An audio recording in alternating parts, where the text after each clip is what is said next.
The day was pretty normal. I was reading the 4 o'clock news that day, and if you're on that shift and there's any breaking news, you're normally the presenter that does it. So it was a Friday, so we were kind of winding down for the end of the week. I'd just been on my lunch break and I returned to the office, and the news director said to me, oh, apparently there was police with guns outside the Dean's Ave Mosque.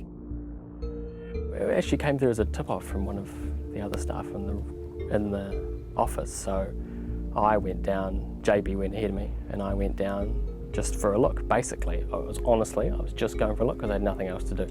So it was absolutely the last thing I could have expected. You know, I filmed through the earthquakes, the Pike River and other tragedies, but this one, yeah, this one was very different, and it was, yeah, I don't think people could actually comprehend what was going on.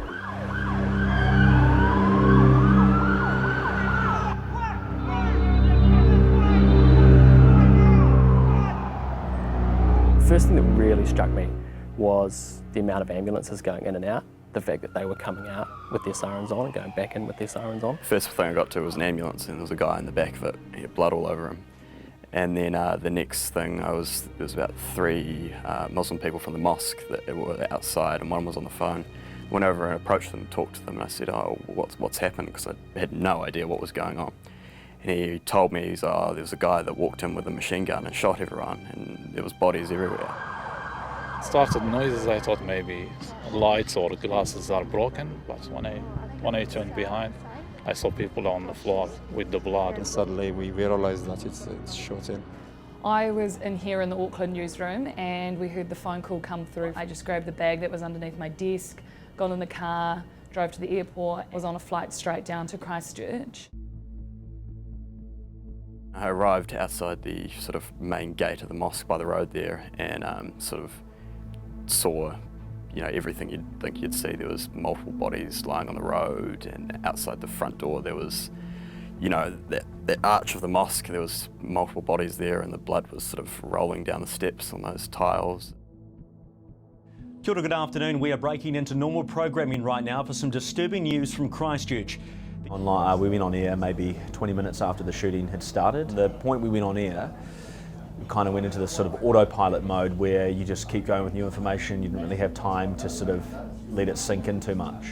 It must have been a few moments after that I thought it was sort of freaking out a little bit, and so I had a cigarette. And as soon as I lit that cigarette, it was probably about 4 or 5 guys from the mosque that came over to me and said, oh, can I please have a cigarette? And I only had one left in my packet, gave it to them, and you know, they were all wearing, you know, no shoes and blood all over them. And I was the last guy to come out of the mosque after the shooting stopped. And I'm thinking, oh my God, it's gonna happen to me now. But fortunately, I'm alive, you know. We knew pretty early on that maybe 6 people had died, and there was one moment where we were in an ad break. And in the ad break, the auto cue, which the newsreader reads off, flashed, refreshed with new information that the producers had just written. So we had been saying 6 people had died. The auto cue said, Newshub understands 26 people have now died. And I'll never forget that sort of, even now you get goosebumps thinking about it, just this cold chill of, okay, this is what we're dealing with now, it's something completely different. We flew for an hour and a half to Christchurch and we had no communication, we had no idea what was going on. And we landed and it was this big rush, we were trying to figure out what had happened, the death toll had been confirmed and gone up quite a lot in that time. It was sort of about then that you go, wow, this is quite real. There was a group that was attacked, and when you look at the big picture, you know, you can say, well, you know, we were all attacked. But I think for the community to have one section of our country singled out to be attacked like that was, I think people just couldn't comprehend it.